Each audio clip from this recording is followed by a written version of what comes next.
Let's start chapter number 3. Chapter number 3 talks about business activities. What are the things we do in a business? What are the business activities?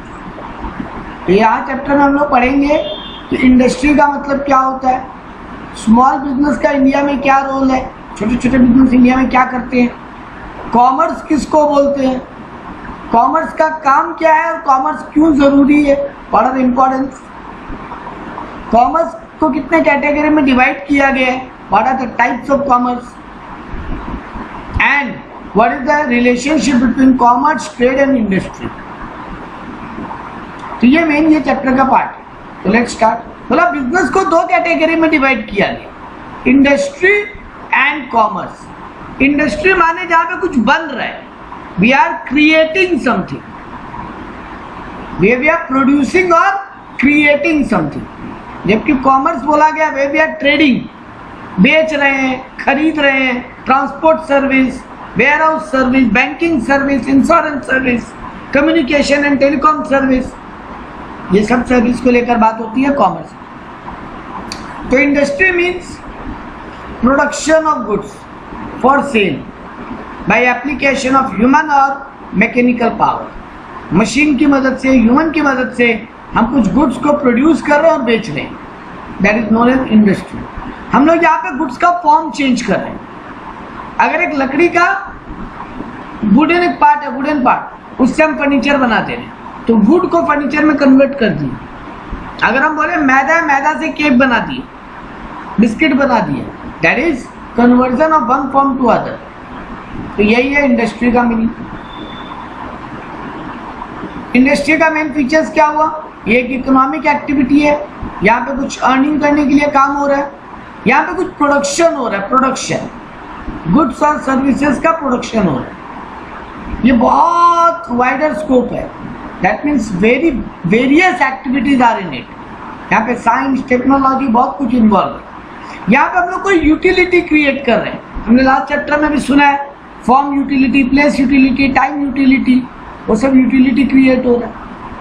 इससे देश का economic development आएगा, नए नए goods बनेंगे, देश तरक्की करेगा। और ये industry is a part of business, major part of business.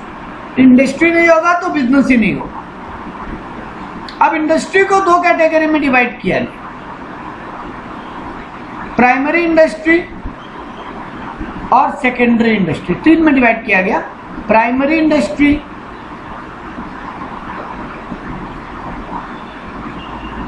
Secondary industry और टर्शियरी इंडस्ट्री, तीन में डिवाइड किया गया इंडस्ट्री। तो इंडस्ट्री को तीन कैटेगरी में डिवाइड किया। सबसे पहले प्राइमरी इंडस्ट्री। प्राइमरी इंडस्ट्री मतलब क्या होता है, जहां पे कुछ बेसिक रॉ मटेरियल को जमीन से या नेचर से एक्सट्रैक्ट किया जाए।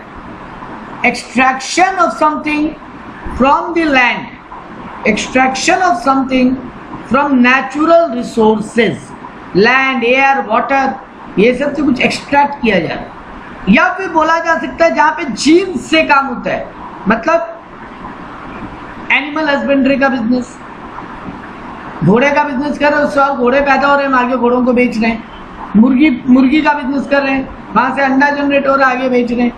तो जेनेटिक और एक्सट्रैक्टिव, यही अगला दोनों पार्ट भी है प्राइमरी का। प्राइमरी मतलब जहां बेसिक रॉ मटेरियल आप नेचुरल रिसोर्स से बाहर निकाल रहे। अब उसको भी दो कैटेगरी में डिवाइड किया, जेनेटिक एंड एक्सट्रैक्टिव।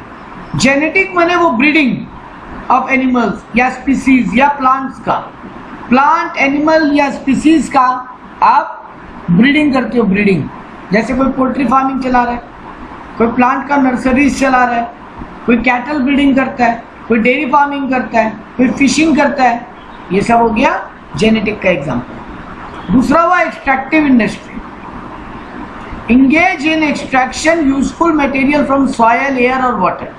हम तो बोला ही, आप जमीन से या एयर से या वाटर से, यानी नेचुरल रिसोर्स से आप कुछ एक्सट्रैक्ट कर रहे हो, जैसे ऑयल एक्सप्लोरेशन, जैसे फार्मिंग, एग्रीकल्चर प्रोडक्ट बनाना, माइनिंग का काम, एफॉरेस्ट्रेशन या डिफॉरेस्ट्रेशन, फिशिंग का काम, हंटिंग का काम, ये सब काम को बोलते हैं एक्सट्रैक्टिव। जमीन से कुछ एक्सट्रैक्ट कर।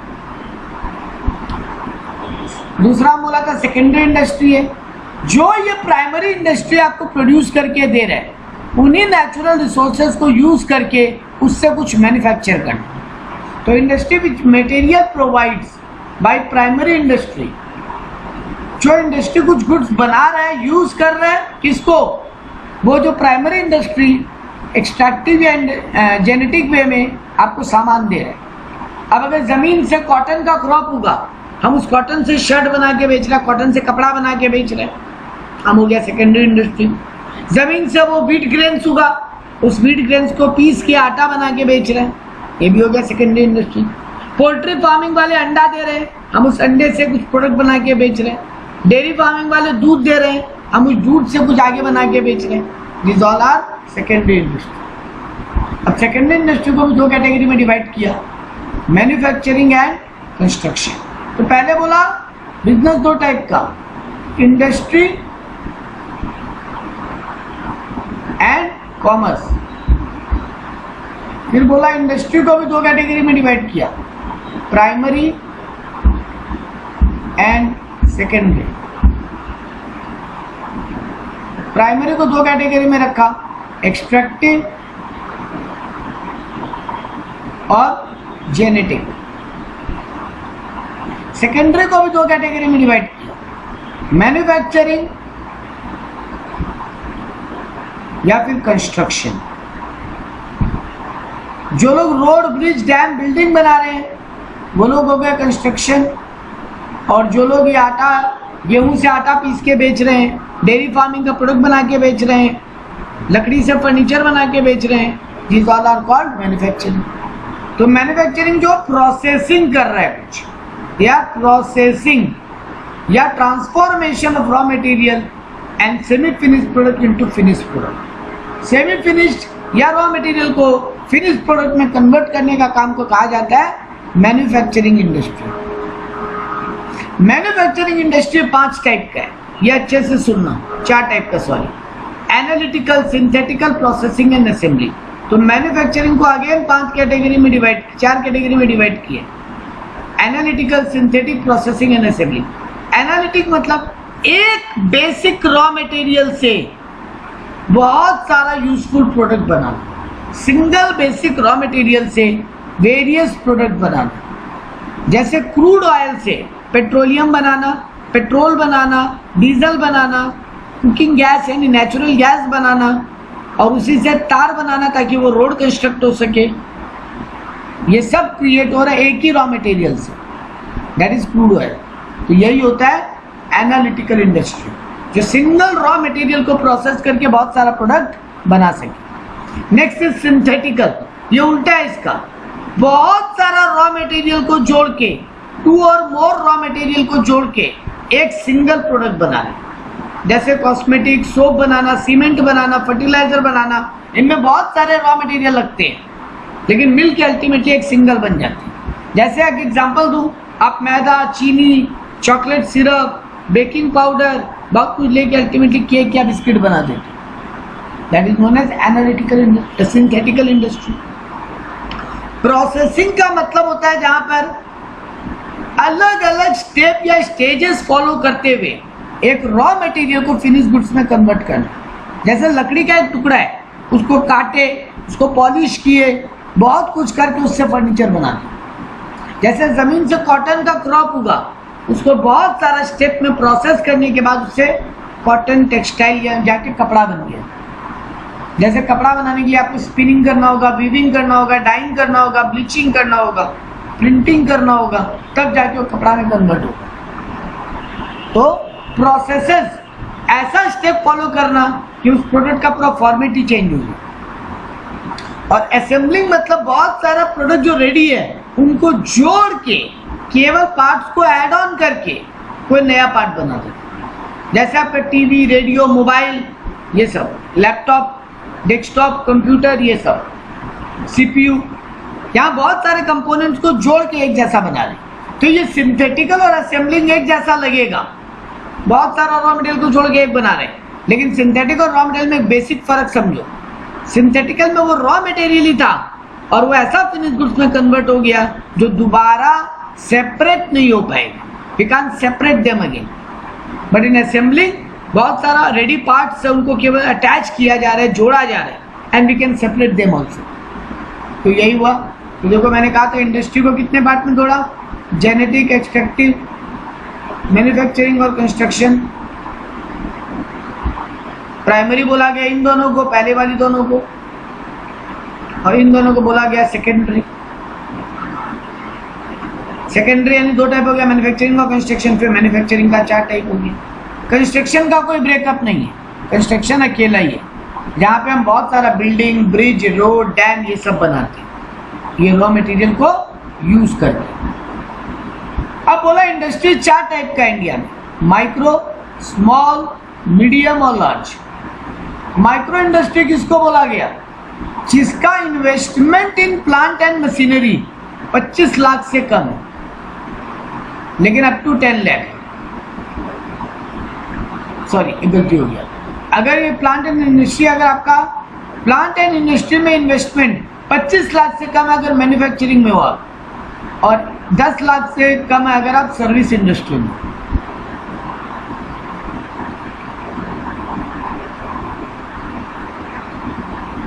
सिंपली कहा गया स्मॉल यूनिट किसको बोलेंगे, जहाँ पे ये investment in plant and machinery आपका 25 लाख से मोर है, लेकिन 5 करोड़ से कम है अगर आप मैन्युफैक्चरिंग इंडस्ट्री में हो, और यही आप सर्विस इंडस्ट्री में हो तो 10 लाख से ज़्यादा लेकिन 2 करोड़ से कम, तो आप क्या कहलाओगे, स्मॉल यूनिट। लेकिन अगर आपका मैन्युफैक्चरिंग यूनिट में investment in plant and machinery 5 crore से ज़्यादा लेकिन 10 करोड़ तक है, तो आप कहलाओगे मीडियम। और यही अगर आपका सर्विस इंडस्ट्री है तो 2 करोड़ से ज़्यादा लेकिन 5 करोड़ से कम इन्वेस्टमेंट अगर आपका है, you will call as medium. And last, अगर आपका मैन्युफैक्चरिंग में investment in plant and machinery 10 crore से भी ज़्यादा है, you will known as large units. और अगर सर्विस इंडस्ट्री में हो तो 5 करोड़ से कम है तो you will known as large, 5 crore से ज़्यादा तो you will known as large industry. तो ये हो गया आपका 4 कैटेगरी में डिवीजन। अब एक आता है ये स्मॉल बिजनेस का इंडिया में रोल क्या है, क्यों ये डिवाइड किया गया, क्योंकि गवर्नमेंट चाहता है इन बिजनेस को हेल्प किया जाए। जो लोग लार्ज, ये माइक्रो, स्मॉल, मीडियम है, उनको हेल्प किया जाए। क्यों, क्योंकि ये स्मॉल बिजनेस से आपके देश को सबसे ज़्यादा आगे बढ़ाते हैं। इंडिया में कितना लार्ज इंडस्ट्री है, रिलायंस, टाटा जैसा कितना इंडस्ट्री है, 10, 15, 20, 50, लेकिन इतना बड़ा कंट्री में ये 50-100 कंपनीज देश को आगे ग्रोथ नहीं कर सकती। स्मॉल बिजनेस का बहुत ज़रूरत है, क्योंकि ये स्मॉल बिजनेस लोगों को एम्प्लॉयमेंट देगा। ये 50 इंडस्ट्री, 100 इंडस्ट्री कितने लोगों को जॉब दे देगा, 5 करोड़, 10 करोड़, 20 करोड़ लोगों को, बाकी का क्या होगा। तो ये स्मॉल बिजनेस सबको एम्प्लॉयमेंट देता है। ये बड़ी बड़ी इंडस्ट्री ना वहाँ पर फैक्ट्री लगाती है जहाँ पे डेवलपमेंट का स्कोप है, जहाँ उनका बिजनेस करना ईजी होगा, जहाँ उनको इजीली रॉ मटेरियल या लेबर अवेलेबल होगा, जहाँ उनको इजी ट्रांसपोर्ट सिस्टम मिलेगा। ये छोटे एरिया, बैकवर्ड एरिया को बैलेंस कौन करेगा, स्मॉल इंडस्ट्रीज। उनका ग्रोथ कौन करेगा, स्मॉल इंडस्ट्रीज। इंडिया में सबसे ज़्यादा कैपिटल स्मॉल इंडस्ट्री में ही है, क्योंकि बहुत सारी है ना, बहुत सारा बिजनेस है स्मॉल स्केल इंडस्ट्रीज का, तो उनका कैपिटल बहुत ज़्यादा है, तो वो लोग देश को कैपिटल प्रोवाइड कर रहे हैं। लोकल रिसोर्स को ज़्यादा कौन यूज़ करेगा, लोकल लेबर, लोकल मटेरियल को, स्मॉल इंडस्ट्रीज। इंडिया को ज़्यादा डॉलर पाउंड में कमाई स्मॉल इंडस्ट्री करा के देता है। इंडिया का 35% of the export small industry के कारण ही होता है, 35 to 40। इंडिया में कुछ हाथों में पूरा कंट्रोल नहीं चला जाए, इसलिए स्मॉल इंडस्ट्री का ग्रोथ बहुत जरूरी है, ताकि छोटे छोटे बिजनेस भी डेवलप होते रहे। लार्ज इंडस्ट्री को रॉ मटेरियल कौन देता है, ये स्मॉल इंडस्ट्रीज। लार्ज इंडस्ट्री का बना हुआ सामान आगे बेचने में हेल्प कौन करता है, स्मॉल इंडस्ट्रीज। और ये सोसाइटी को एडवांटेज यानी सोशल बेनिफिट ज़्यादा कौन करता है, small industry. That's why we need small business और स्मॉल इंडस्ट्रीज। ये वाला पार्ट अपन पढ़ चुके हैं, क्या ब्रेकअप है। अगला हेडिंग आया कॉमर्स। हमने इंडस्ट्री तो पढ़ लिया, नेक्स्ट हेडिंग इज कॉमर्स क्या होता है। तो कॉमर्स कौन हुआ? जो इन इंडस्ट्री को मदद करे, जैसे रिटेलर, होलसेलर, ये लोग हुए कॉमर्स। रिटेलर, होलसेलर, ये लोग हो गए ट्रेडर, इनको कॉमर्स का पार्ट माना जाता है। और दूसरे हो गए आपके warehouser, transport, banking, communication, इनमें भी काम करने वाले, इंश्योरेंस, ये सब भी हो गए कॉमर्स। इनको कहा जाता है एड टू ट्रेड या aid to commerce, aid to trade भी कहा जाता है। तो ये कॉमर्स हो गए। जो लोग प्राइमरी इंडस्ट्री, सेकेंडरी इंडस्ट्री यानी आपके इंडस्ट्री को मदद करते काम चलाने में आगे। ट्रेडर ही नहीं होगा तो इंडस्ट्री बना के बेचेगा कैसे? खुद तो सारा जगह दुकान नहीं खोल सकते ना। ट्रांसपोर्टर नहीं होगा, वेयरहाउसर नहीं होगा, बैंकिंग नहीं होगा, इंश्योरेंस नहीं होगा, तो इनका काम चलेगा ही नहीं। तो ये लोग भी एक इकोनॉमिक एक्टिविटी कर रहे हैं। ये आपको एक गुड्स एंड सर्विस को एक्सचेंज करने में मदद करते हैं। इनका भी मोटिव प्रॉफिट मोटिव है। इनका भी बिजनेस रेगुलर होना चाहिए, तभी इनको बिजनेस माना जाएगा। ये भी यूटिलिटी क्रिएट कर रहे हैं आपके लिए, तो ये भी पार्ट ऑफ द बिजनेस है। तो ये कॉमर्स का मेन फंक्शन क्या है? देखो मैंने कहा था ना, ये लोग यूटिलिटी देते हैं। तो देखो पहला कहा गया हिंड्रेंस ऑफ पर्सन।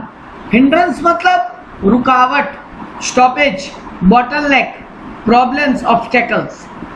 हिंड्रेंस का इनमें से कुछ भी मतलब तुम समझ। हिंड्रेंस मतलब, तो ये हिंड्रेंस ऑफ पर्सन कौन दूर करता है? सर हिंड्रेंस ऑफ पर्सन दूर करते हैं ट्रेडर और होलसेलर। हिंड्रेंस ऑफ पर्सन दूर करते हैं ट्रेडर या होलसेलर, क्योंकि वो लोग पर्सनली आपके लिए आपके घर के नीचे बैठे हैं और आपके लिए सामान को यहाँ तक लेके आ रहे हैं। तो हिंड्रेंस ऑफ पर्सन दूर करते हैं wholesaler, retailer. Hindrance of place कौन दूर करता है? ट्रांसपोर्टर, पैकिंग वाले। हिंड्रेंस ऑफ प्लेस को ये लोग दूर करते हैं। सामान बना गुड़गांव में, दिल्ली में, कलकत्ता में, हावड़ा में, आपके घर के नीचे कौन ला के दे रहे हैं? ट्रांसपोर्टर, पैकिंग वाले। हिंड्रेंस ऑफ टाइम कौन दूर करता है? वेयर हाउसर वाले, क्योंकि बना सामान कोई और सीजन में और आपको हर सीजन में वो अवेलेबल हो रहा है, ये आपको वेयर हाउसर या स्टोरेज वाले ही हेल्प करते हैं। हिंड्रेंस ऑफ एक्सचेंज कौन दूर करता है? बैंक। हिंड्रेंस ऑफ एक्सचेंज कौन दूर करता है? बैंक। आपको पैसा यहां से वहां पहुंचाने में कौन मदद कर रहा है? बैंक। हिंड्रेंस ऑफ रिस्क कौन दूर करता है? इंश्योरेंस वाले। रिस्क को कम कौन करते हैं? इंश्योरेंस वाले। हिंड्रेंस ऑफ नॉलेज, एडवर्टीजमेंट वाले, कम्युनिकेशन वाले, ये लोग आपका तक इंफॉर्मेशन पहुंचाते हैं। ये लोग हिंड्रेंस ऑफ नॉलेज को दूर करते हैं। तो ये हुए सारे कॉमर्स से जो आपका अलग अलग हिंड्रेंसेस को दूर करते हैं। ये देखो हिंड्रेंस ऑफ पर्सन ट्रेडर दूर करता है, हिंड्रेंस ऑफ प्लेस ट्रांसपोर्टर दूर करता है, hindrance of time warehouser दूर करता है, hindrance of exchange money and banking वाले दूर करते हैं, हिंड्रेंस ऑफ रिस्क इंश्योरेंस वाले दूर करते हैं, and hindrance of knowledge advertisement वाले दूर करते हैं। तो फिर ये कॉमर्स में कौन कौन आ गया बेटा? यही लोग तो आ गए। ट्रेडर। तो ट्रेडर कौन हुआ?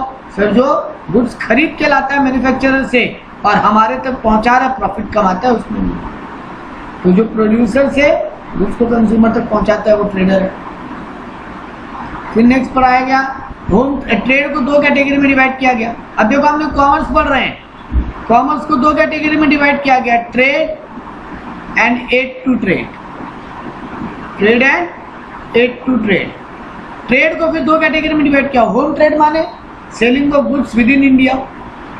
होम ट्रेड माने selling of goods within India. Domestic trade जिसको बोलते हैं, internal trade, selling of goods within the geographical boundary of one country. अब ट्रेडर को भी, होम ट्रेड को भी दो कैटेगरी में डिवाइड किया, होलसेल एंड रिटेल। होलसेल माने जो बल्क में बाइंग एंड सेलिंग कर रहा है। रिटेलर मतलब जो स्मॉल क्वांटिटीज में भी सेल करता है, वो हो गया रिटेलर।